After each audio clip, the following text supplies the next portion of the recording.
All right, we are here officially. We're going to call this officially the first live podcast for Podcast on the Hill. I am Mr. Rob Nizer, co-host. Awesome. And we are here and we are excited and blessed to be with our guest today with Mr. Blake Suznevich and Dan Suznevich. Gentlemen, welcome. Thank you guys for showing up. We appreciate it. Thank you. Thanks for having us. No problem.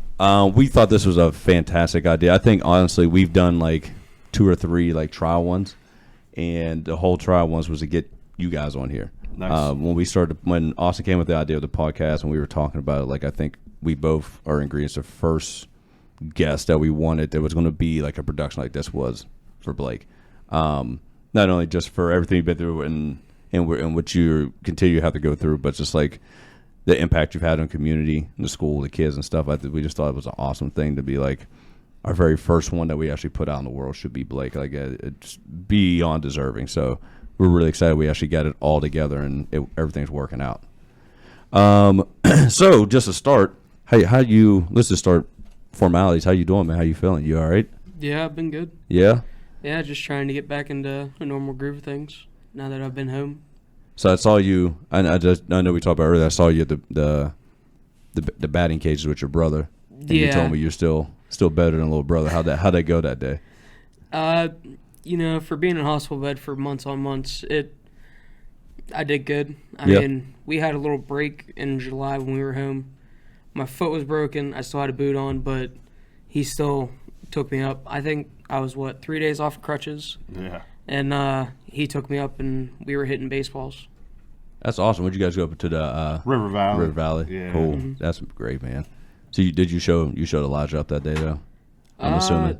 No, he could barely walk. But he get hit. I mean, he did do all right. What's what he told me? He was like, Yeah. he told me in the gym, he was, I still hit better Yeah. than he does. Your baseball swing is very different when you got that big boot on That your big leg. boot, yeah. And plus, I mean, at that point, he had been, that would have been 4 rounds of chemo, so obviously his strength wasn't what it was, but, I mean, he was still hitting balls to the outfield up there. Now it's a little kid field, but, I mean, he was still getting them out, Still take it, man. Yeah, we'll take it. 100%. Take I mean, it. I had a 100%. couple line drives that were humming.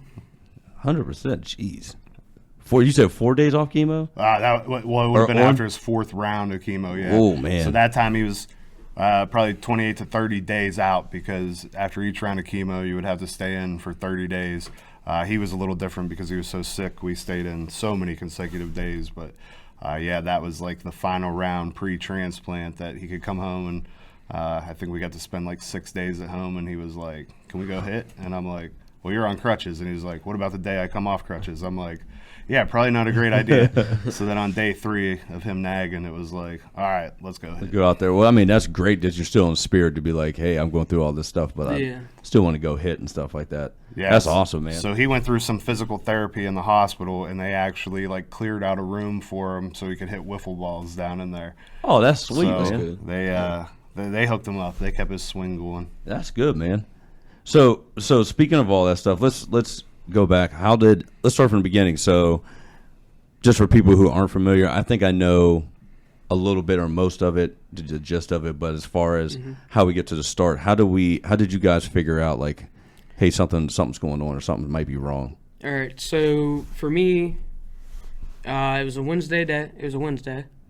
I kind of didn't feel good during school. I just thought maybe I had like a migraine or something. And every Wednesday, I would go out to coaches and shoot pool with my buddies. And I usually didn't get home till around 10:30 when I had to be home. I was home by like 8 because I just didn't feel good. And didn't go to school the next day. A couple days later, we had gone to the doctor a couple times. A couple days later, it sounded like I was drowning on fluid in my lungs. So basically, I had like a fungal infection. And they took me to a bunch of doctors, couldn't figure out what's going on. One of my doctors decided to test for mono. And when they did my blood work, that's when they seen all my blood counts were jacked up. Yeah, so like Wednesday night, not feeling well. He wakes up Thursday, eyes swollen shut, which was kind of weird. Had this little cough. We kept him home from school. Took him to the quick care on Friday. They did, the COVID swabs, all that. They did say he had strep, which, not a huge deal. Antibiotics and you're good with. By Sunday night, like he said, it kind of sounded like he was drowning, like he just couldn't get a breath. So I took him down to the ER downtown, swabbed him again, did a chest x-ray, said maybe he has bronchitis. By Tuesday, I was at work and his mom texted me and was like, hey, like, he's really not doing well. Like, I'm taking him back to the doctor. And on my end, I'm like, well, we've already been to the doctor twice. Yeah. Like, let's let this antibiotic, run its course or whatever. But luckily, they did take him. His grandma was able to take him, and that was around 2 o'clock in the afternoon. At 9 o'clock, they called his mom, and they're like, you got to take him to the ER right now. His white blood cells are, like, off the chart. Think he has an infection. So I think because the doctor was knew Amber, his mom was probably going to transport him, she didn't give him the whole rundown. Yeah. So I'm texting Michelle, my wife, like, hey, like, something's going on. Look up these numbers. And Michelle, she's like, she's true crime detective. Yeah, 100%. Yeah, she'll get down to the bottom of anything. Yeah. So within like 22 minutes, she's like, hey, I called the doctor and talked to the doctor. Like, it's either he has some sort of massive infection or some sort of malignancy. And I'm like, you mean like cancer? And she was like, well, yeah, that's what that means. So I leave work. I go pick up Michelle. He gets checked into Akron Children's in Boardman. I think it was around 10:30 that night. They take tubes and tubes and tubes of blood. And then 4 a.m., the doctor comes in and she's like, I don't know how to tell you guys this. He has leukemia. We're going to transfer you right to Akron Main Hospital. They're coming to get you now. And so at 4 in the morning, which would have been February 22nd, like 6 days after he gets this little cough, we found out that he had leukemia, and we're on our way to start treating it. So there was no, like, nothing. There was no easing into it. Yeah, there was no nothing. easing into it. He had no signs. Like, one of the biggest signs is, like, rapid weight loss. Yeah. If you look at us, we have never had rapid weight loss. It's kind of like all of the symptoms. We're reversed. I had the opposite. Yeah. Like, I had a bunch of weight gain. My energy was good to go. So you had the opposite symptoms of what anybody would go in for. Mm-hmm. And those. So when they told you, it was like, hey, it's leukemia. I guess I'm a little novice. So those are different. Did they tell you guys, like, hey, this is a different stage of, like, stage 1 or 2, or did they say, hey, we got here early enough? Or yeah, so with the leukemia, they really can't tell till they look at your bone marrow sample. Okay. So leukemia, was like a broad spectrum of we know you have it, we just don't know what type you have. Yeah. So I think we got admitted. Technically, that would have been like Tuesday or Wednesday morning. And by Friday, they were starting chemo. So that Friday, they installed a port so he could get his chemo drugs, under his skin, going into his heart. And they did that bone marrow biopsy. That blood work and stuff surrounded in them first couple days let him know he had AML, which is acute myeloid leukemia. So basically, his leukemia is in his bone marrow. It produces immature white blood cells. Okay. So the immature ones can't fight anything off, but they fill up your bone marrow. So, like, if you think like a jar that you're putting marbles into, they're taking up all that space, but there's nothing that can actually fight any infection. Okay. So your counts look like you have all these white blood cells that can fight something off, but in reality, they can't fight anything. Yeah, there's nothing there. Nothing. Yeah. Nothing. So that's how he declined so quickly when he got sick, was because his body just had nothing to fight. It's almost like, and it's funny that you said he declined so quickly. So normally you hear stories and stuff when people get like cancer and stuff, and they find out that, hey, you're dying of cancer. It's always like one of those things where, like, a week later it goes right down. Yeah. Like something happens so quick. So it's like it seems like the same thing here. It's like, okay, everything rapidly happened, but it's still so weird that it was opposite symptoms that brought you in there. And honestly, like, his was such a roller coaster when we got in there, because, like, after he went through, like, okay, so when he got the port installed, he was on a vent for like 5 days. They wanted to give his lungs a rest because they were so beat down from that little cold he had. Yeah. That, like, you see people with COVID and the flu now that, like, I don't think they were any worse than what he was. Yeah, exactly. I mean, he was sick, but it wasn't like. But it's yeah, you're like oh yeah, he's sick. He got the flu. He got some. Yeah. And then, like, I'll never forget, like, the first night he was in the port. They put the vent in. Like, he had IV poles on every end of the bed. Like, he had IVs, like, through his whole body. Like, if you looked at his bed, there was an IV pole on each corner. He's on this vent. Like he's after a couple days, he's writing on a whiteboard to communicate. Like he's conscious, but like he's not himself, obviously, you know. And then like you come out of that, and he's, even though he had just gone through chemo, he has to stay in the hospital because his risk of infection is crazy after that. Yes. But he gets a little better. And then he dips way back down. Yeah. And then he gets a little better. And like we rode that till like July, till we found out he needed like the bone marrow transplant, and then it like became a whole other thing with that. So when you got that news, Blake, how did you feel about, like, you hear it? Like, I can't imagine. I mean, obviously me and your dad are around the same age and stuff, so and I'll ask you too in a second, but like I couldn't imagine as a 16, 17-year-old kid like getting news like that. Like how'd that affect you, like right from the beginning? Right from the beginning, I really didn't know how to feel, because it was one of those things where it's like, all right, well, people get told they have cancer. It's you either live or you die. Yeah. And it's like right in the beginning, I was so sick. It was like going to sleep at night. I didn't know if I was going to wake up in the morning, and that's really hard to try and come to terms with, you know, being 17, 18. Mm-hmm. That's a scary thing. Like, I mean, yeah, to be able to to think of it that way, as you put it, like I get cancer, and it's like somebody like you live or die, and now you go to sleep. It's like, man, is this it? That really puts everything in perspective. And then from a parent standpoint, because I can't, you know, I got 3 kids as well. Like I couldn't imagine. You guys got you got 4 now, so I couldn't imagine. Like how was that hearing that news, having to do that and break it to you and your other kids about that stuff? Yeah, so like the whole first couple of days were wild because we didn't sleep for days, because, you know, he goes to Boardman at like 10 o'clock at night. Yeah. They take us right to Akron. We get to Akron probably 6, 7 in the morning, and it's doctor after doctor after doctor coming in. So they didn't really give you guys a chance to even like let it sink in. It was more They're like explaining stuff to you, the tests we're going to run. If it's this, we're going to do, you know, plan A. If it's this, plan B. And then his mom stayed with him that very first night in the hospital so we could come home and get him some stuff, because originally they're telling us, hey, you're going to be here at least 30 days. So go home, get him some entertainment stuff. Like, he's not going to leave this room for 30 days. It's got to be tough to hear. Yeah. So, you know, let's go grab his PlayStation, some clothes, some toiletries, like whatever we need. So me and Michelle had come home, and the other kids, you know, you sat them down. So Lena, Karsten, and our little one Izzy were there, that we could tell face to face. By that time, Amber had already talked to Elijah, so Elijah kind of knew. And, like, it's just...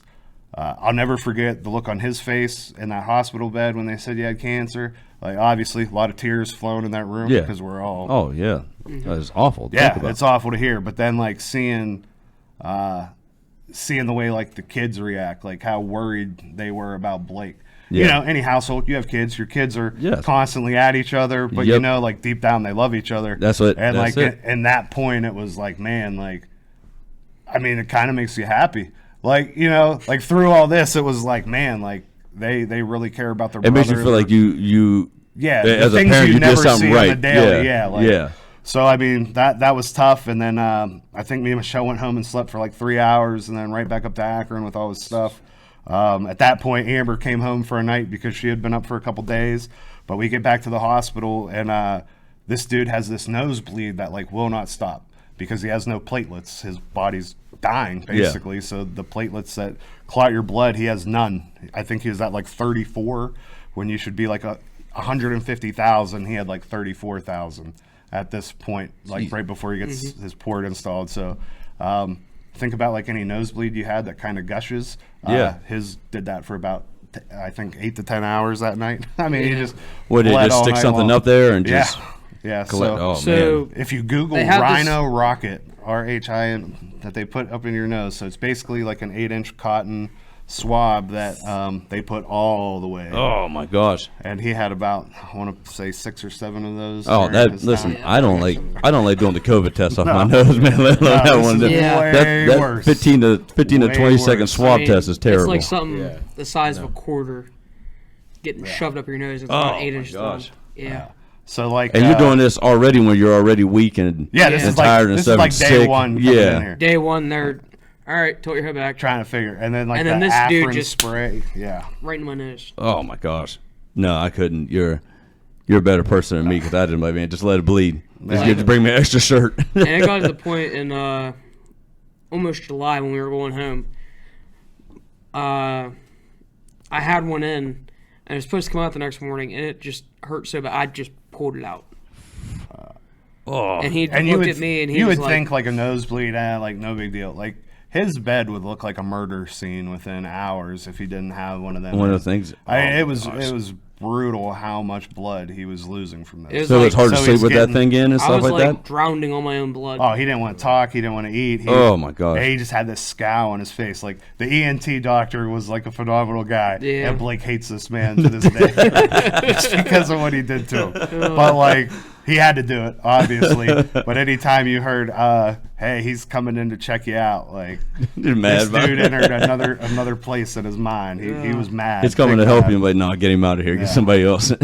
Yeah, I mean, you're just associating it with pain. Like, that's I'm exactly either going to rip this out of your nose or I'm going to shove another one in there. Well, there's this one nurse, and she wasn't a mean lady or anything, but she could never access my port. And I think the one day she stuck me 11 or 12 times. And the next time she came in, she's like, all right, it's time to access you. I said, get out of my room. I never let her touch me again. I mean, at that juncture, like, they got to be like, hey, we just got to do what he wants to be. Like, we can't really be mad about this at all. Yeah, I don't think they take it personally. No, they can't take it personally. From what they told us, like, she's the go-to lady when they have hard sticks. They go get her. Really? She's great with anybody. But yet they had a nurse there that had only been a nurse for like 2 or 3 years that could get him every time. Mm-hmm. Oh, listen, in her They experience, would almost schedule his re-access around points when she was on shift. So in that other lady, she just got to be like, hey, I've been that person my whole career. Like, yeah. I understand what it's like. I'm just not, for just one person, I'm just not it. Well, I had lost so much weight at one point, the port inside of my chest flipped. So it's like, so the port kind of looks like if you'd stick two quarters together, side by side, and you got to hit the inside of that. There's like a rubber piece. You got to get the needle into there, and that's like 2-inch needle. So if you can get that needle into there, it'll work. You get blood flow and whatnot. So when it flipped, they would stick me, and it would hit the metal on the inside of it, and they couldn't get it to work. Anytime I would get an IV, it would leak under my skin. So I don't know how she was able to do it. I don't know if she angled the needle a weird way, but she was able to stick me almost every time. So you're saying this lady got a nice little Christmas gift? Oh, yeah. Ashley, she was good. She got him. Yeah. That's awesome. So you were in... So after all that stuff, you guys got there, you got set up with chemo and stuff. How long were you actually in the hospital? Outside a couple weeks, you got to come home and stuff like that. How long were you actually there? Too long. Yeah, so originally going to Akron, they told us the plan was you'll get your round of chemo. I think his first one was like 8 days, and then it's usually 20 to 30 days after that for your counts to come in where you can leave, so you're not at risk to pick something up, basically. Yeah. You'll have enough in you to fight anything off outside of here. He never got to that point in Akron. So our first stay was 86 days. 86 days We straight. came home for 4 days, and he was going back for what would have been his 4th round of chemo, which originally was going to be it. Yeah. On the 3rd day home, his doctor calls me and says, hey, we got to talk about something. I'm like, well, we're coming back up tomorrow. What's up? Like, we're excited. You know, we're going back for one more round of chemo. Yeah. We got 30, 35 days, and this is all behind us. And she's like, his bone marrow came back with cancer in it again. So there's going to have to be, we're going to have to do something different. We're probably going to have a bone marrow transplant. Okay. So when you guys get back up here this week, we will do this round of chemo, and then you're live. What we thought was going to happen ain't going to happen. We're going to have to go, you know, instead of plan B, we're on like plan E or F at this point. Yeah. So like that's crushing. You know, like we had already gone through this. He had 2 consecutive bone marrow tests that were clean. So we're like, hey, the cancer's out of there. He's healing up. One more round to like make sure it's wiped out and we're good. And it wasn't. And with AML, you know, they said like it to come back like that's very strange. Like something. So it's not like a normal thing again. Now. Like once it's gone, it's usually gone for a long time, and for his to come back that quick was, we needed. So this whole thing just seems like it's been like a almost like a medical like oddity. Like, Oh, yeah, you had the so- reverse symptoms. It's kinda this like- thing's happening. It's like it's very rare, and It's it's kind like, of just geez. been like a big revolving door. So Yeah. he had this infection in his lungs, and no one could figure out like the bacteria. So you have these infectious disease doctors coming in, like talking to you, like this is right when the train derailment happened. So they're like, you know, Oh, he's pouncing. playing in That's Beaver right. Creek. That's He's like, right. could it be this? Could it be that? So they're like going through all these things, and they're like, hey, we saw a fungus on one of his slides, but it has never been seen in a human body before in recorded history. So I'm like, wait a minute, you're telling me he has this fungal infection that no one in the history of mankind no one's ever seen has before. ever got sick off this? And they're like, potentially. And I'm like, you got to be kidding me here. Like, how, like in the history of mankind, the billions of people that have been around, all these medical doctors can't figure All out this new science, all what this he new got stuff. on. So luckily, I think that got ruled out. I think they were just grabbing for things at that point because like his cultures wouldn't grow anything. Yeah. But you knew he had some sort of infection in there. I mean, he's literally like coughing up. It looked like pudding. And he would cough up like a 16-ounce coffee cup every 12 hours. Well, thank God, like whatever they thought it was got ruled out. Because what do you do in Yeah, that what do you do situation? there? Yeah. Like you got to be the first person ever. Yeah. I mean, you think back, like think about first people ever who was like, "Hey, you're the first person to ever have like Right. tuberculosis or something like Right. that." And you have no clue what to do. And that's what, you know, like, obviously it's a dark spot being in the hospital for that long Yeah. and whatnot, but like how we are, like, you just got to laugh at things. You know what I mean? Yeah. Like, if not, you're going to go insane in there. Exactly. Because you're just trying to hold out some hope that, you know, at some point we're going to get home, things are going to be better. So, like, we would just sit there and joke, and I'm like, Blake, dude, they're going to write books about you, man. Like, you're going to be, like, they're going to fly doctors in from all over the world just to look at you because no one knows You what could be the on heck TV. You got. better go viral, Yeah. man. That's the new thing nowadays. Yeah. So it was wild, and then like luckily they were able to find like an antibiotic called Ambizone that actually like started to kill it. But I mean that was like a whole 2 month. The first 2 months of this, outside of the chemo, the leukemia, going through all that. And this was just like for the lung, Yeah. the lung part. It had nothing to do with anything yeah. else. Well, but- I mean the AML caused it because he Okay, couldn't fight caused- anything okay. off. You know what I mean? So this isn't- the AML is the underlying factor of Okay, everything he's picking gotcha. up because he just can't fight anything off. And this is the same stuff he was dealing with his lungs when he first got sick. Yeah, It's the same yeah, exact but it thing. just So kept now getting we're worse and worse. now you're 80, 90 some days and I in mean and they're just not putting figuring like out. all this, all these different antibiotics, and like nothing's working to help his lungs. Like his numbers are looking a little better. This is going on, but like his lungs are just deteriorating. So, in that first 86 days, you spent what 3 different times on a vent? 3 or 4, yeah. Yeah, 3 or 4 different. I think it was 3. 3 times he's on a vent for multiple days. Now, I will say, while I was on the vent, I seen, and I know they had me on a whole bunch of drugs. Oh yeah, this is the fun he part. was on Hell that. yeah, baby. Yeah, he was hallucinating. I was seeing some things. Yeah, so he couldn't talk, obviously, because you have this vent. Yeah. So he's like trying to spell things on my hand, and I'm like, I don't know when the letters break. I don't know how to figure this out. Like, we got to figure out some way to communicate. It's so funny you said because we just been watching, videos of Helen Keller. Yeah. Because people are saying like, is she Yeah. real or not? And we keep asking people. And we just saw a video of her trying to how she communicate on the hand. So as soon as you said like drawing the hand, I'm thinking the same so exact he's thing. like getting frustrated with me because obviously he can't talk, but like I either have my hand out or he's trying to like write on his leg, like spell. Yeah. And like a couple I could get, but with him being sick and there's no what's our sign for a break in the word or something. Yeah. We didn't have one at that point. So this dude's And- like writing the alphabet down and I'm trying to guess like well, it could be this. It and could you're be possibly that. hallucinating at And you're this, possibly hallucinating at this time So too. it's like whatever. So finally, I'm like, "Hey, do you have like a whiteboard?"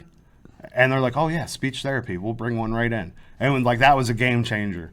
Like they brought a whiteboard in, he could communicate. So did he like, say, and during these hallucinations, did he say during anything these- crazy at all? Yeah. So he's like, "Dad, there's guys in black suits watching me," and I'm like looking around the room like, "No, it's me, your nurse, your respiratory guy."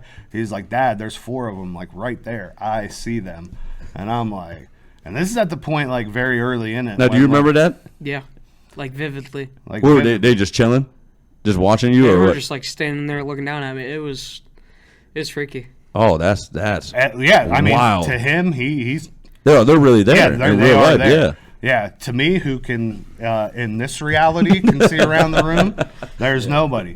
So, I mean, this goes on for like a couple hours. Like he's just, writing down like they're still here, they're looking at me, and then out of nowhere he was like, "I have a protector," and I'm like, "Okay, who's watching over you?"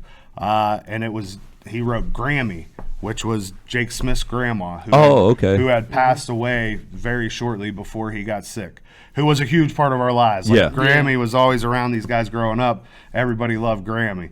So it was like, I still have the picture on my phone of when he wrote Grammy on the board. That's awesome. And then in my mind, I was kind of eased. I'm like, well, if Grammy's here, we're good. Yeah, we're good to go. Them dudes don't stand a chance. She'll protect them. And then after that, they started weaning him off of some stuff, and I think that kind of helped him mentally. I mean, he was on propofol, which is what Michael Jackson I was just going to say, yes. He was on fentanyl. He was on oxycodone. Like all these things you hear that are like horrible drugs that people take, he's like getting them all day. Like, in a cocktail.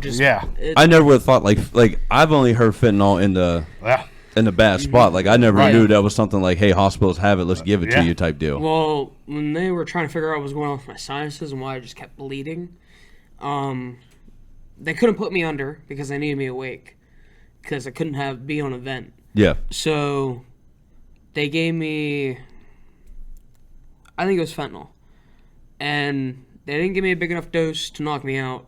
They gave me a big enough dose that I wasn't on this world. So and that's scary to me because I'm thinking, again, like your dad's, I'm thinking in my head, fentanyl, like if you even touch it, like it's like I've never seen a story on the news where they're like, fentanyl does this amazing thing. Yeah, never. It's always bad. It's always bad. Somebody had spilled fentanyl in the car and somebody breathed it in and gone immediately. And so like I've never known that. Anytime I would go in for like surgery, they would play music or something to like ease you into it. Mm-hmm. So like I'm sitting here just tripping out. I mean, that's the easiest. That's the way to put it. Listen to music. And I'm listening to music, and then the room starts to shift, and I go into my whole thing, and then I just feel pressure on my gums, because what they did, they took big needle again, more needles.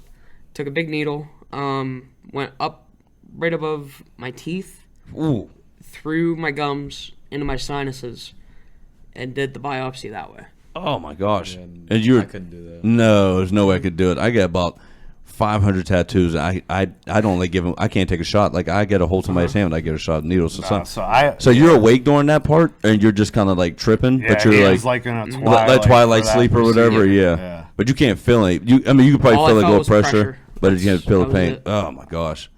I couldn't imagine, man. During this whole 9-month run, he gets the port installed, the port taken out. He gets a Broviac installed on each side. He got the Broviacs taken out. He had the sinus biopsy. He's had multiple bronchoscopies where they're basically sticking a camera down in his lungs. Yeah. The bone marrow biopsies where it's basically like a 1/4-inch drill right into your hip to get that fluid out to test it. He's had the spinal procedures where they take spinal fluid.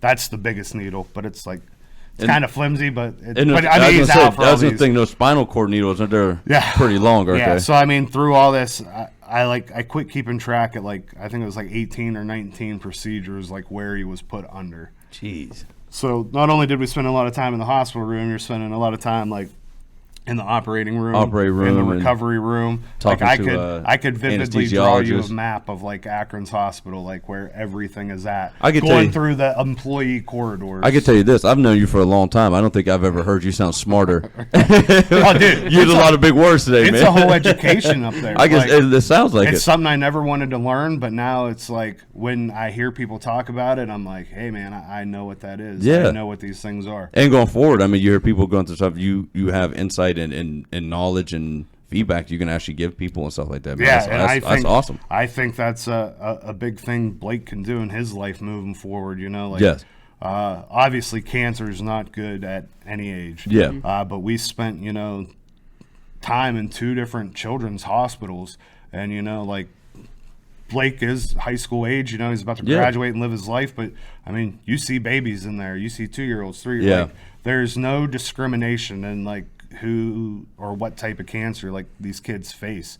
But like to me, like Blake's been through it. So far, he's a success story. Like, that's your calling right now, man, That's to it. help these people that, you know, you can give them legitimate advice like, hey, I've gone through this test. This is what I did. Hey, I remember when I was on a vent or had this procedure or this and that. I mean, you think about it like that with what's his name is going through it right now. The younger kid, Jaden. Yeah. I mean, you're just you to him. It just that's hero level, man. Just like man, like Blake went through all this, man, and this is a guy I look up to. Like we were going through similar situations and stuff. Like, and the best, like your dad said, the best thing you can do, man, is have that calling, and you don't even have to go far. Like you have somebody right here in your city. It's like, man, like I'm looking up to this guy right now. And then like the level of community with the families inside there, because they like become your family. You're around them every single day. So like Blake's two best friends during this whole time was a kid named Jared. Same thing, 18 AML, was usually about 2 to 3 doors down from where Blake was. They would like pop in each other's rooms. You know, they couldn't like actually hang out in the same room because you know, they were dangerous for each other because they could have different stuff. But it was kind of like what's that movie called? A Fault in Our Stars. I remember they did that. They could be in the same room with each other. They could like, you know, stand outside the door, and I mean, they would just talk to each other like, "Hey, what do you got going on this week? Oh, I got this test, this procedure," and then it was like, "Oh man, that sucks. I had this last week, and I'm on this drug now. I'm on that." Like, it's just so wild, like what they're living through, and can talk on a level like you have no understanding. Yeah, exactly. And then you're there every day with him, but you're still like, man, I'm not like. It's one of those things where you got to like put your pride to the side. Like, I know it's my son. I'm here every day. I know what he's going through, but I don't know. And then this kid does. So it's like, man, they need to talk. Let him talk all day. And then his other little contact in there was this 2-year-old girl that was right next door to him. Because when he broke his leg, he would do like his PT in the hall. They gave him one of them little knee scooters. So like Blake's ride like out there on like a Harley. You know, he's just zipping around the floor like going through cones. And this little girl would like come out every day and walk beside him. And then, like, if his door was open, she would, like, peek in and, like, wave to him. And, like, so and that's got to be crazy to see you say, okay, the person I talked to is the same age as me, but then another person I talked to is legit 2 years old. Yeah. And, the only similarity all these kids have is it's just a bunch of, like, bald-headed little kids running around. You know, because they're all on chemo. They have all lost their hair, and it's like... Now, how was that for you? Because I know beforehand you had the nice little shag going for a while, man. So I had the shag going. I grew it out for like an entire year to get a mullet because I wasn't gonna get it cut in when it was short because you had to go for a while, man. You gotta grow it out first. I had my mullet for like a month, and then we're in the hospital, and I was like, "Listen, you guys gotta cut this," because laying in the bed and stuff, it was getting all matted. Yeah.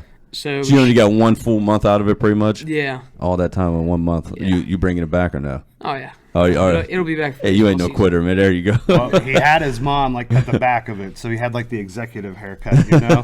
And honestly, I thought like once you got on chemo, it was a while before like your hair started. That's what I thought too. Yeah. But literally, it was probably what, your 4th or 5th day on. Yeah. Yeah. And he's just laying in bed, and I keep seeing him like brush his face, and I'm like, "What are you doing?" And he's like, "My hair's falling out." I'm like, "No, it's not. Like, it ain't gonna fall out that quick." And he like ran his hand through his hair and just dropped this huge clump on the floor. And I'm like, "Wow, I guess it is." So that was probably like 2-3 hours, and then he finally got so irritated from it like tickling him. He was like, "Do you got clippers here?" And I'm like, "Well, I got my like beard trimmers." And he was like, "Let's go." And he walked right in the bathroom and cut it off. Cut it all off. Wow, man. And then probably like 3 weeks later, it was all gone. Like he had lost all his body hair. Like he had a couple like eyebrows hanging on for dear life. Couple eyelashes. I know. I think Elijah was in class with us last year. He showed us a picture. I think he was like, something about your eyebrows were. It looked like someone took a Sharpie and just put like 2 little dots, like one here, one like that's all he had. So you're in the hospital. And what you got? 9 months, give or take, for the whole time outside of coming home every now and then and stuff like that. How's that experience? Like, all right, you're like your dad said, you're meeting friends. You have a community. You're almost not. I'm gonna say getting used to it, but this is a daily thing for you now. How's that going for like mentally? Like, how are you dealing with that every day of trying to be like, okay, this is like your dad said before. It's a roller coaster. You start feeling good, and then it goes down. You start feeling good, it goes down. How's that for you mentally going through that? every day it's just like, wake up, what do I gotta do today? It's like, what procedure do we have? How many times do I have to get stuck today? How many times do I gotta get out of this bed and try and Just make it move? through the day. Yeah. Because, like, right before we got out for the 4-day period, I had C. diff, I had tephlitis, so, like, I was going to the bathroom all day long. And it wasn't like normal, just you gotta poop. It was with tephlitis. it was blood. It was so horrible. like, now one of the funny moments, it was right before my birthday. I had that C. diff and tephlitis. My nurse came in. She came to check on me. I sent her a missile right at her. Yeah, so like we go through the Is first this part. the good nurse you like, or the? Oh yeah. Yeah. Okay. And dang. I think from the aspect of like mentally, like the nurses at Akron like significantly helped his mental health. Like we still communicate with some of them. That's awesome. I mean, they were phenomenal. I'm actually going to dinner with a couple of them this weekend. Yeah, I mean they still You are little in dog, you. communication with them. Yeah, but like he went through the lung thing. The lung thing finally cleared up. And then, like, 3 days later, he wakes up and he's like, Dad, my, like, stomach just don't feel right. And I'm like, well, let's get some food in you. You know, you're on a lot of meds. Maybe that's what's causing it. And he ate. He, like, puked it right up. And I'm like, oh, like, what's he got now? You know, like, we're finally getting out of the lung thing. He's breathing on his own. He's off oxygen. And then he goes in the bathroom and, like, some bad stuff goes down in there for him. Yeah. He comes out and he's like, that ain't normal. And then we find out here he ended up picking up C. diff. Because he was on all those antibiotics and everything, it also takes the good bacteria out of you, like out of your gut. So he gets C. diff and he had tephlitis. So my man was literally going to the bathroom 20 to 30 times a day, just straight blood, liquid, to the point where I don't think for like a 2-week period he even put clothes on because it was kind of worthless. But yeah. So how do they replenish all that stuff? Just IVs with IVs and stuff like that? Yeah. So I'm Like, assuming it you got couldn't to- really eat during that portion of time then during either? that, they put me on MPO, so like I couldn't drink anything, I couldn't eat anything. When I had to take my pills, it got to the point where it's like drink as little water as you can, Yeah, just enough or you're to get gonna these throw down. it back up. And there's points where I was like, "Listen, give me a bottle of water," and they were like, "Why?" And I'm like, "I have to puke, but there's nothing in me." And dry heaving sucks. Terrible. Hurts. Yeah. It's It terrible. is awful. And they're like, well, you're not going to puke that back up. And I'm like, okay, watch me. I down a bottle of water, puke, be fine. And my nurses would just look at me. Yeah, so at this time when he almost hit the nurse, it was one of those times where he's trying to get down his pills, he starts gagging, and as he's trying to vomit, the back door can't keep shut. And I mean, it was literally like the Matrix. Like she did the rolling out of the way of it, and she was like, "Is that poop?" And I'm like, "That's poop." And then it's like, you just laugh about it. You just Outside get all to the your point where stuff, you laugh about outside everything you went through, I would pay probably good money to see her try to dodge Yeah. Oh, dude, it was a rocket amazing. coming out of her Like mouth. I was on the other way, and it's not a rocket. It's like. just projectile. Yeah, just projectile. Oh, yeah. my gosh. Just straight liquid, super irony smelling because it's. And you full of missed her? blood. She got out of the way? Oh yeah, she Oh, got. yeah, Oh, she look got at out of the her. way. Yeah, Look And then at I her. puked on her shoes the next day. yeah.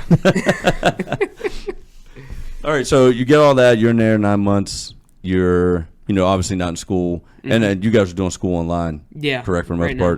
part. You're doing school online and stuff. But and I want to ask you this for sure because I've heard stories and stuff of everything. So I want you to talk about what two things meant to you. One, community stuff. And obviously, there's a lot of the community was behind you and did a lot of stuff within the school and the city. And like I know with Christmas, you guys had to float and everything. So that's one thing. What did that mean to you? But the other part of that question is two. You have friends. I know you guys had a group chat and stuff like that. And your friends did a lot. Primarily, I know Anderson was there for you a lot. So just talk about what that meant to you for your friends, your community to be there and support you and stuff like that. I'll start off with the community. The community, it's been great. And Liverpool, Chester, and Calcutta, we all get really bad rep, especially downtown. There's a lot of drug usage. There's a lot of crime. Just see everybody come together. It's amazing. And then on the friend aspect of it, like the whole time I was in the hospital, my buddies would check on me. They would see when they could come up and visit me. Anderson. Anderson, he would take Carson fishing or to the batting cages or whatnot. He would always check on me, come up, see me, and throughout the whole thing, it's just been like eye-opening to see like what we can do. That's awesome. And how'd that make you feel? Because I know you were up there with him all the time and stuff like that. And I would do check-ins and stuff, and I would check with Elijah or I'd check with Michelle. I'm like, hey, how's it? Do you guys need anything? And I know the one thing she told me was about the group chat with Malachi, Jake, Anderson, everybody in it. But she was always talking about how amazing it was for her, as saying like, okay, I'm home and I have my daughter, and then we have our daughter, you guys' daughter together, but now I have Carson and he's a boy and I'm a mom, and I don't really know what to do. And then here comes boom, Anderson pops up and said, hey, we're gonna go fishing, or hey, we're gonna bat cage. Like, I know that meant a lot to her for that part. And like, so the thing in our household is you never know who is gonna be where when. I'm with Blake, whether it's his mom's side of the family or our household, like who's getting somebody where at what time. Correct. Like Michelle, I honestly have no clue how she handled all this. Like, to be able to, on a normal day, get these kids everywhere, and then every big procedure, every weekend, like she's in Akron or she's in Pittsburgh. Like, she was a magician through all this. But like the community, like literally days after everybody finds out, like they're selling shirts, they're dropping off food to my house, they're raising money, like all these things that you hear people do, like it was being done for my family, which is huge. And I love East Liverpool. I've never left East Liverpool. Like, I'm a Potter. This is through and through. I'm here. I'm like you. You know what I mean? Like Josh Reed, like our little group that was sitting in high school together. Are still here and love this place. No matter what. And giving back to us. So I mean, it's giving back. Yeah. And in the past couple of years, I've been fortunate enough where I could donate to some things, whether it be time or money or whatever. And like, to get that back is like incredible. Like, you don't feel like you deserve what everybody was doing for you. But on the flip side, to know that there's so many people out there, like when push comes to shove, that really care about you. Like, that's huge. You know what I mean? Like, I cried a lot of sad tears through this, a lot of happy tears through this. And then like you get to the point where like you almost feel guilty, like, because you're living and seeing all these other people going through the same things, and it's like, man, my family, my support level, our community, like, we have it good. Like, I can't say a bad word about it. I can't. It almost makes you feel like guilty thing, because sometimes I've obviously never been through it and stuff like that, but I'm just thinking outside. Like, sometimes you say, okay, I got this and that, but it just you saying, you're like, hey, there's a 2-year-old right next door. Like, hey, man, I'm getting all this stuff, but somebody else might need it more. You start feeling a little guilty. And then you got to stop and realize, like, hey, it's not guilty, man. Like, this is stuff that we're really going through these things, and what a great community we live in, that people are able to be like, hey, like, cause I mean, like you said, we've never left here. I mean, how many people do you know when something like this happens, people are going to be like, hey, pay me back later, or hey, like, I went out of my way, but like, no, it's always don't think about it. Don't think twice about it. Like, I may not know you personally, but don't think twice about it. I will be here 100%. Even like little things, like just a text message, like, hey, man, I'm thinking about you. You don't even got to respond. I just want you to know I'm here if you need anything. Like, Zach Williams, man, Big Z. Zach's a great guy. Zach texts me every couple days the whole time I'm through there. You need anything? What can I do to help your family? And like, dude, just you talking to me. Like, I don't want to talk about anything going on inside this hospital because I'm living it. Like, let's talk football or something. And, like, get my mind off of it. Just someone that, like, stepped in there. Bob Shellcross, constantly. Hey, Jerm Williams, just these guys reaching out. Like, how are you? Like, I think Blake talked to Jerm every single day he was in there. That's awesome, like, man. Jerm That's reaching awesome. out to him. And obviously, Jerm, great guy. Yeah, great guy. And then on his friend's end, so for a while he was like pretty isolated. He couldn't have anybody in the room with him. But like Trent Davis, Anderson, Malachi, Jake Smith, these guys, Chase Darrington, like reaching out to him every day. So then I think the first time anyone came up, it was Anderson, Jake, and Malachi. And dude, I will forever have a spot in my heart for Anderson Fitch. Like, I love that kid. I will legitimately say I love him, because not only were these guys up there, and it was nice to see him be teenagers and talk about girls and joking around, like what teenage boys do, but like Anderson was getting him like drinks because he couldn't get out of bed, or like wanting to page his nurse because he might need it. Like, the level of care Anderson had for his buddy was like unreal. That's amazing. And then, you know, I've been lucky enough to like coach these guys in sports all growing up. Yeah. Like, I tell people I love them. I do. That's just my thing. Like, I want you to know I love you. And to watch these guys like tell him that when they walk out of the room, and you know there's like legitimately love between these guys. Yep. Like, they left. I text Michelle, like, you got to call me. I'm like bawling to her, like, man, I love these kids. And then Anderson became like an honorary Suznevich. Like, I'm sure when he sees Karsten's name come up on his phone, he's probably like, oh, man, here we go again. But I mean, but he answers every time. But he answers every time. And he did everything. Every time. I mean, he took him fishing, took him to ball games. Jake Smith takes him to like a Washington Wild things baseball game. Like, Karsten got to live it up. Yeah. His brother was sick. And I mean, I know that's bad to say, but like, I mean, these guys just stepped up. And then, like, when he got into the Ronald McDonald house, like, Trent and these guys would, like, just keep coming up and, like, ordering, like, DoorDash because he can finally, like, eat stuff out. And, like, just watching these guys eat pizza and, you know, tell jokes and laugh, like, that was huge for him. And then literally any phone call, anytime they left each other, it's always like, hey, man, I love you. I can't wait till you get home. Like, that will be something I remember to like my dying day, is that these guys do love each other, man, and that's cool. That is very cool. And that's awesome because, like you said, you coach the guys growing up, and obviously I've been around, so he's seen that whole group of friends be around each other through baseball, basketball, football, whatever it is.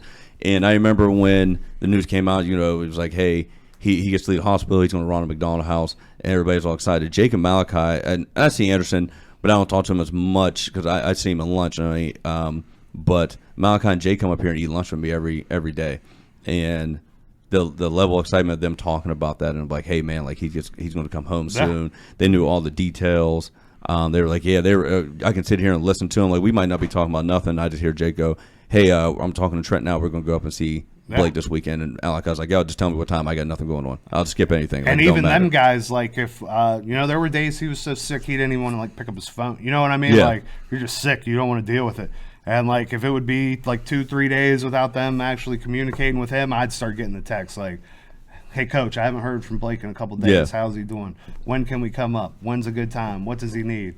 And, like, I mean, these guys come in walking with, like, gift bags. You know what I mean? Like, that's awesome. It was an event, but it was, like, the single deepest thing I will remember from all that is every time these guys said goodbye to each other, it was the bro hugs, the I love yous, like – it sucks because these guys are like they're all seniors. They're all seniors, They're all getting ready to go and move out on their way, and that's you know, like I can't wait to be invited to these guys' weddings. But but now this is something where if you look back, like that bond was already there, and this has just made it stronger. Like this is one of the things that solidifies. Like, hey man, this bond's not going nowhere. Yeah, like you hear a band of brothers, like that's what they are. Yeah, and the coolest thing I thought too was Malachi and Jake. I would just be like, hey, you know, like I know they were, and you guys had a group chat and stuff like that.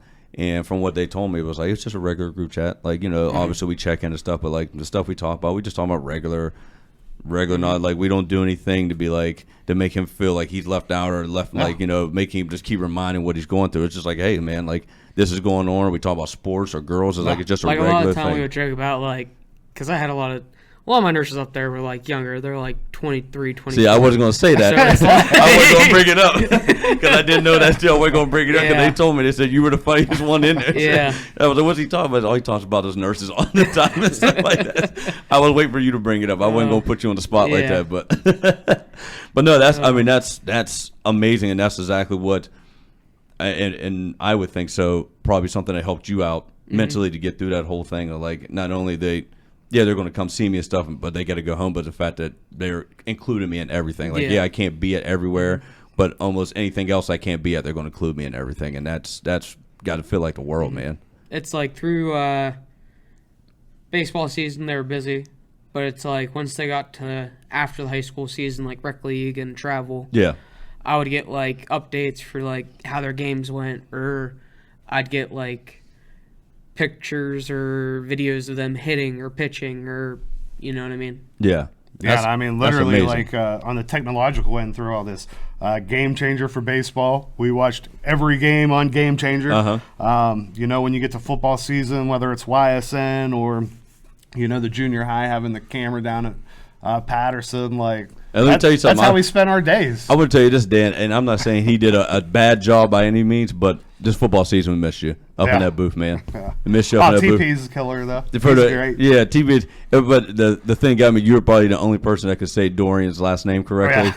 Because just Tommy butchered it every single game. TP, he would be like, hey, are you like somehow coming in on Friday? He was like, you could do this if you want. Like, no, man, I'm still up here. Like, but he's the man. He did a good job, man. Dude, But I was just saying, like, I remember that first game when we realized it was Tommy, and I was sitting there. I remember looking at my dad, and I was like, man, I wish Dan was still up there. Because I know how much, like we said earlier, how much Liverpool you are, how proud you are, like how just listen to you say that stuff in the booth and talk and stuff like that meant a lot. But it was like, man, like you had all this pride, you have all these other things going on, but it's like obviously you don't understand. Like as a parent, you say stuff. You know what I mean? You say like, hey, like, oh man, my fun, everything comes first, but you don't really understand what you have to do until it comes down to it. Yeah. So to say like, I'm going to stop everything there is because my son's going through this thing, like, and I'm just going to be there 24/7. Like that's humongous, man. I don't want you to ever think like, I know Blake, you went through all that, and I'm not taking notes on. I don't want you to ever think though, Dan, as a father myself, that like that ever gets frowned upon, man. I don't think it gets talked about enough, like.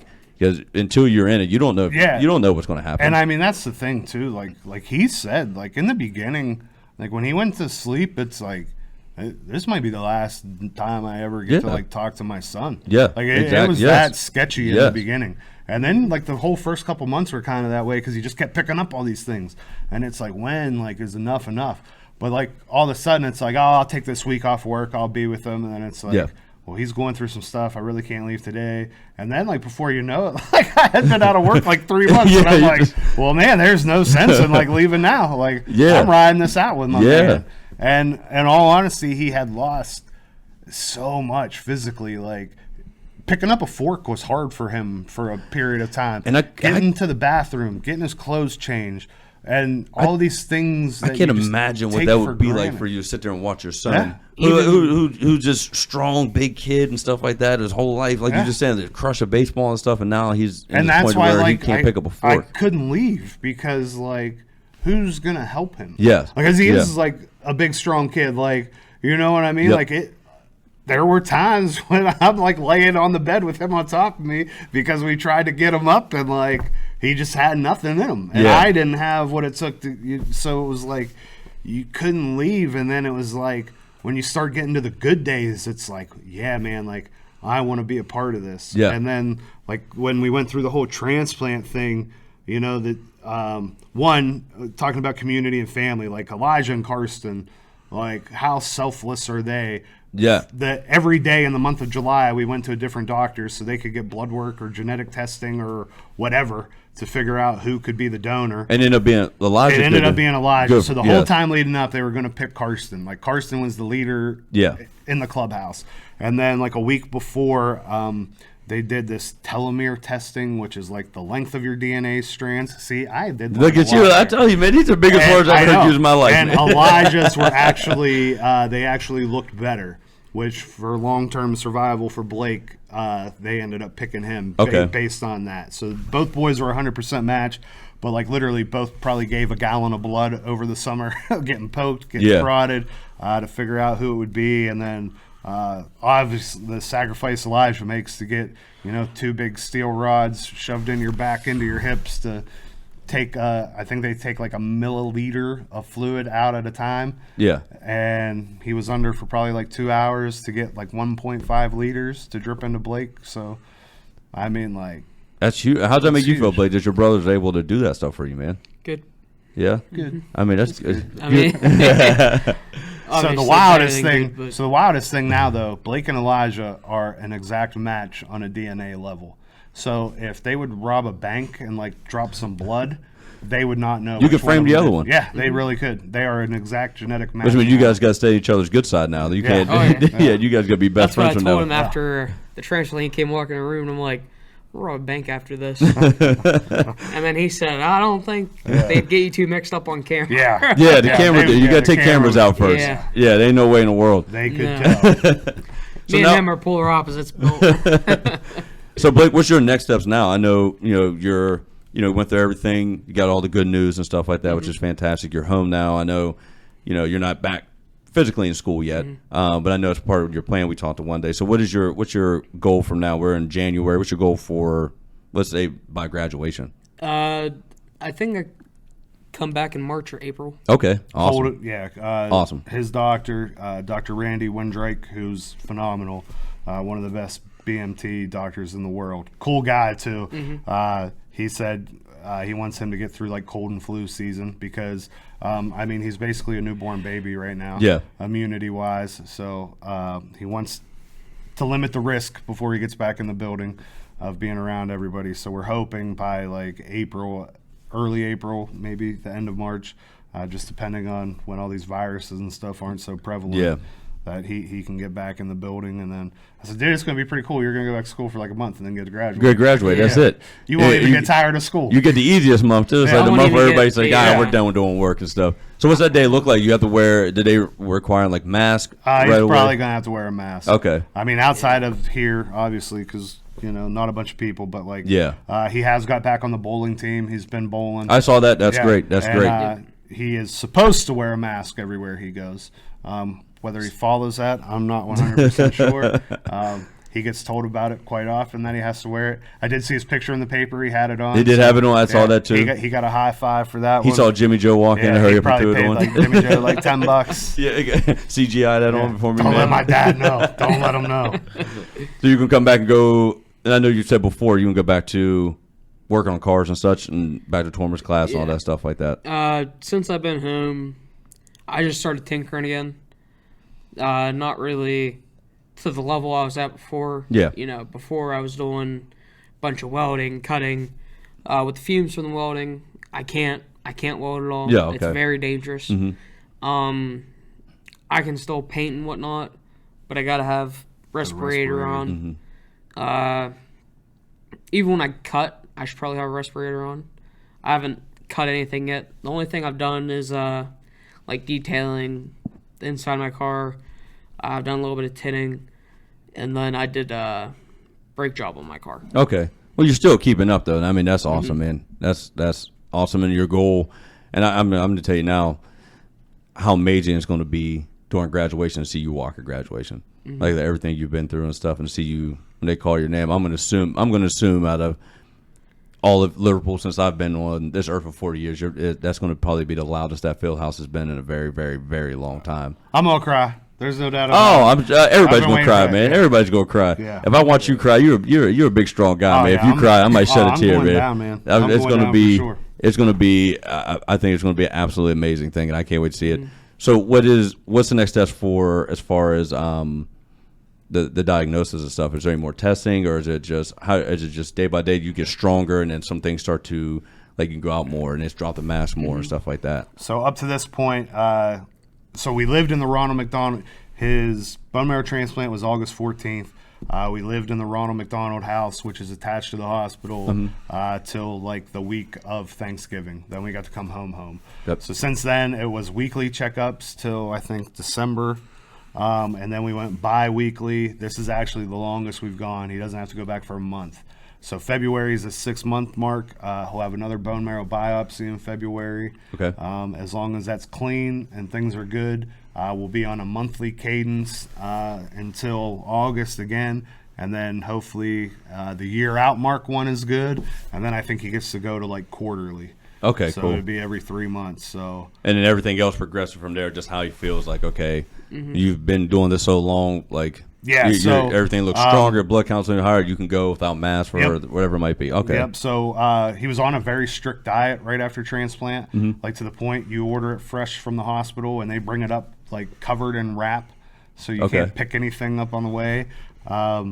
So it was probably like 2 months after we were finally allowed to like start eating out. So it was like the day we could get like pizza. We ordered like $100 worth of pizza. I was gonna say you probably ate everything. Everything in sight. The first day he was allowed like Chinese food. He throws me his phone and his DoorDash order is like $72, and I'm like, Blake. Well, you're eating the same stuff he was, right? Yeah. Yes. So I'm like, I mean, we're gonna order it. You know what I mean? Like, this is a lot. Let's talk about it next time.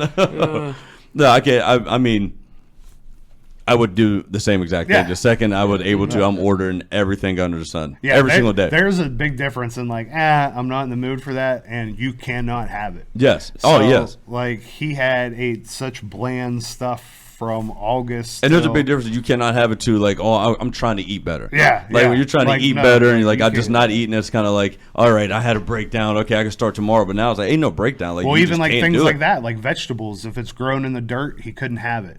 Because you could Really? you could potentially have something on that if it wasn't washed thoroughly that could make him sick. Any fruit that didn't peel, so like a banana, he could eat because you could peel it. There was a protective layer. Couldn't but like have an grapes, apple, couldn't have technically you strawberries. could peel, but it's not very thick to protect the Yeah. inside of it. So like there could be bugs, there could be parasites, there could be bacteria that in his state Wow. at that time could have massively affected him. So like we literally got like a 5-page printout of here's what you can eat, here's what you can't eat. And then as his immunity numbers start coming in a little bit, it's like, all right, now you can try this. You can have meat, but it got to be up to like 165 degrees before you can consume it. You can't eat anything past 24 hours in the fridge. You can't like, If something was open for 2 hours, you couldn't have yeah, it. you had to throw it away. So like it Wow. used to drive me crazy when he would take his nighttime pills. He would want like a Gatorade or something, and I'd be like, drink it all. Because, yeah, he would take like a couple sips and then Just be like out. it's on the nightstand, and in the morning I'm like, well, I have to dump this out. Or he would get a drink earlier in the day and leave it on the table, and 2 hours later it's like you got to dump this out. Well, was any of the food actually good then, or was it just or was it? I wouldn't say it was good because to say it was probably not good. It's probably because you had to eat the same thing for dang near it gets 9 months. So pretty bland. yeah, it gets boring after a while. Like, I'm working out, so I'm eating chicken and rice every single day. Like that gets Well, and that's annoying. the thing, like up there, so going through all this, like the doctors are like, we just need you to consume calories. Yeah. Like if it's on the list, so like Hot Pockets, he went Oh, you could eat heavy. Hot Pockets? He could do Hot Pockets Oh, that's because they're great. prepackaged and you can microwave them. Yeah. Like it's really weird. Like the fruits and vegetables, the things you would want are super dangerous. They're dangerous. But these other processed foods that have gone through like sterilization in their making are okay. See, I would never guess that fruits and vegetables because of pesticides and stuff. I would just assume the pesticides would take care of all that stuff. But I mean, but I mean, there don't could have know been much. something in the dirt that gets carried in. Correct, Like it yes. was so crazy when Yeah. they like really broke it down. So I guess if like you said, like a bug gets into an apple, like Yeah. pesticides not really killing that thing. It's already inside the apple and Yeah. stuff like that. so That's it crazy. was wild during that whole time. So we ate like when we got into the Ronald McDonald house, and his diet was like slightly more like we ate a lot of meat because I could cook it. Yeah. I knew the temperature was cooked to like the point. A lot of Bob Evans mac and cheese and mashed potatoes, like them little. I didn't even know Bob Evans had mac and cheese. Oh, they're the little pre-containers. Let me tell you, from one fat guy to another big guy. Like, Yeah. two enthusiastic thumbs up on those. I just had Chick-fil-A's mac and cheese for the first time ever not too long ago. It's actually pretty good. Oh, this It's not Bob bad. Evans one, like in the container, it's phenomenal. We forget anything? You got any questions? I don't think we forgot anything, did we? No, I don't think.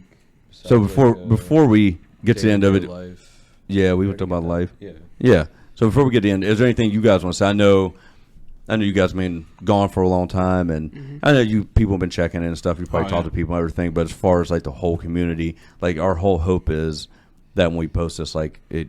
And Megan Hernandez, she does a fantastic job. Oh yeah, she does a fantastic She job. and reached stuff out like to that. us a ton through all this. She's been amazing when it comes to Yeah. stuff at school, and I'm sure this isn't going to be any less of that. So she's going to get this out everywhere and stuff like that as much as possible. And like I said, that's our whole goal. We want to make sure everybody hears from you. So is there anything that you want to say to maybe the community, friends, family, things like that? Anybody that might be listening? I know like, a lot of people probably haven't heard from you guys and stuff like that. So anything you guys want to say to anybody out there or everybody or whoever? I mean, for me, like I can't thank everybody enough. There's no way I ever could. Like the support, it's unbelievable. Like I legitimately struggle to talk about it because like I'll get super emotional about it. But like, man, what people did for me personally, for us, for our family, the community, like seeing the orange everywhere and the phone calls, the texts, the dinners, the money, like whatever it was, like somebody always had our back every single day. And like, I can't say thank you enough.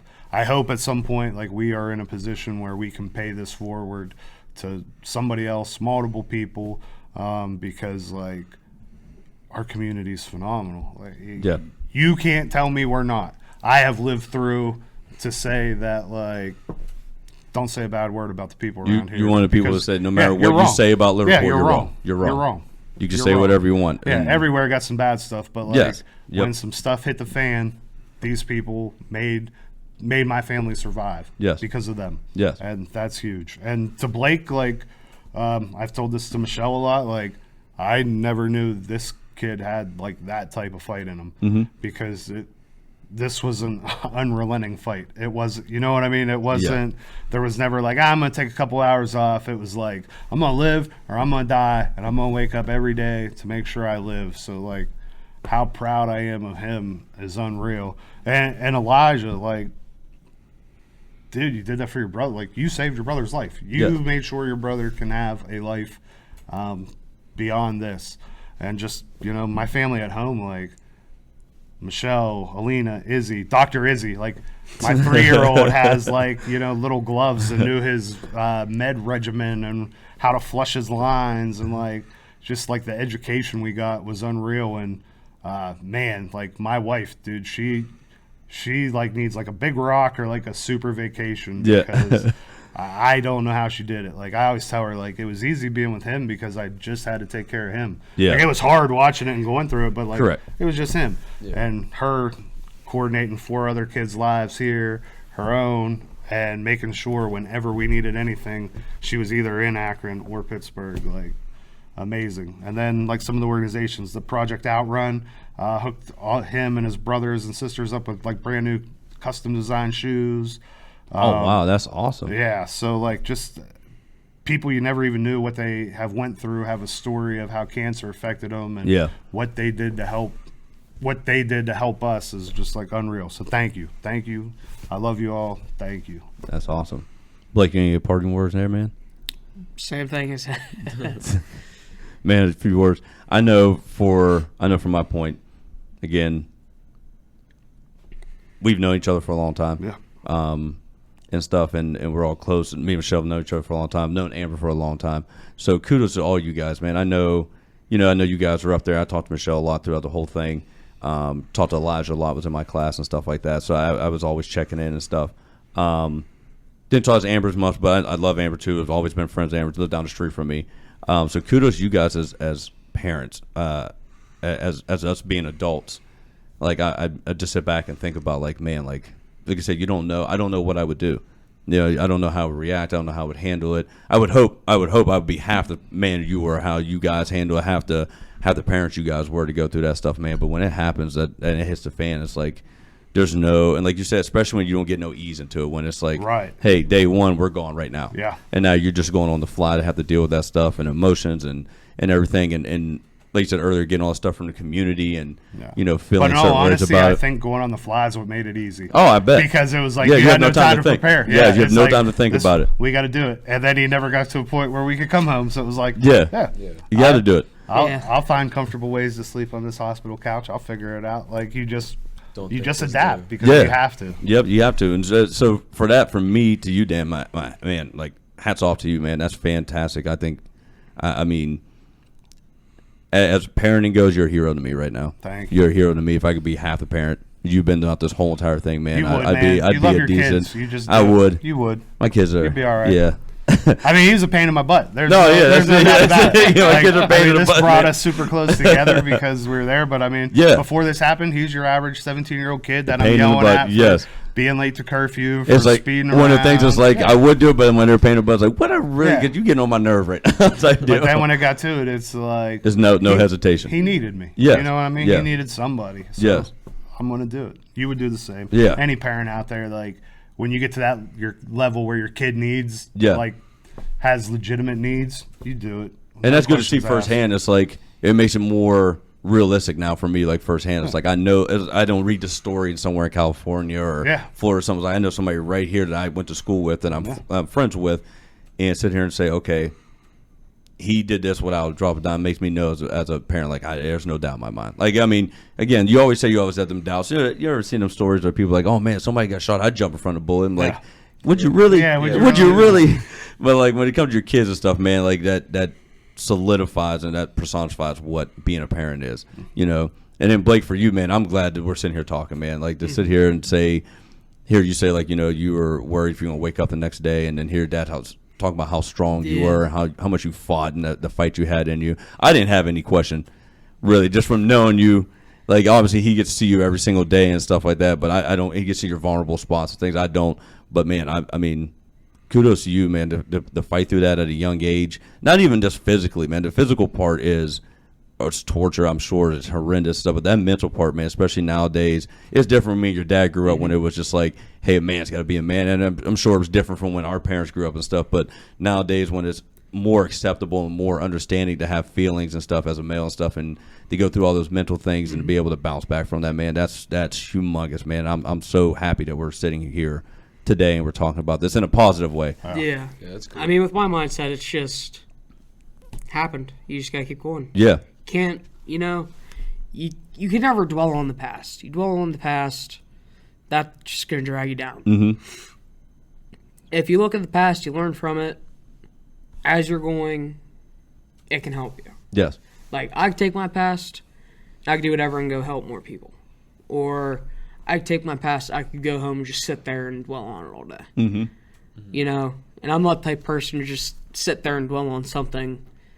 I mean, working in the garage a lot, I'm a mechanic. Yeah. So it's like, you see something that's wrong, you think about it for a little bit, comprehend it, and then you fix it. Mm-hmm. So like this is just like, hey, can't dwell on the past. Yep. We beat it. We deal with it. We beat it. We're moving on. I got to live life. I told him now, though, he's screwed because never in his life now can he be like, man, this is too hard. Man, I can't. Yeah, no, there's nothing like, too hard. You beat cancer. No, bro, you can't do anything. Exactly. You know, it's funny. My granddad used to say all the time, he would always say, and it reminds me of what you're saying about going forward. It's like, my granddad would say, like, the worst thing somebody can do is look in a mirror and say, what if? Yeah. Like, what if I had done this? What if I had done that? And you have that new outlook. Like, there's no more what ifs for you now. Yeah. It's like, man, like, I've been through, the worst of the worst. There's no more what ifs. I'm just going to get up and do it. I'm just I've going to move definitely forward. been through the ringer this past year. Yeah, and then you came out standing on top, man. So I'm proud, and I will be here day one when you come back walking through these halls, man. And if I got to be the ringleader, I mean, I'm sure between Megan and everybody in the school, man, they'll have something set up. But if they do not, I will make sure I'll get on that announcement myself and let them know you're walking in those doors, man. Just I'll make be sure super he excited. has a mask on. The mask on. That does first. I'm And if he don't, let I'm me gonna know. FaceTime your dad and make sure you get that mask on the whole time. I keep Yeah, we I got keep about packs 100 pack of everywhere. them in my. I'm gonna keep a stack here just in case. I'm gonna Just in keep case. keep about 20 in my pocket. That way, if I walk through the hall, I don't see one. But hey, hurry up, Slap put me that in on. the back of the head. Hurry, put that this on for Dan CG. Well, guys, I'm glad you guys got to come up here. I appreciate Thank you you. guys Yeah, coming thank up. you. Thanks so Thanks for much. having us. Yeah. We'll let you know whenever we put everything out here, man. And if you guys need something, please don't ever hesitate to let us know. Like when you come back to school, if you need something. I don't know if you know or not because you weren't here long enough when I was here, but this is like the hangout room apparently. Yeah, I know. Yeah, apparently this is where people just come, even when I don't want them to come hang out. That's where they come hang out. So if you need something, man, like we have it all set up. So just come over, even if it's just like, hey, I'm having a rough day or something like that. Just come chill, man. We'll come over here and joke and have fun and stuff like that. All right. All right. Thanks, gentlemen. Appreciate you guys. Thanks, Phil. No problem. Thanks.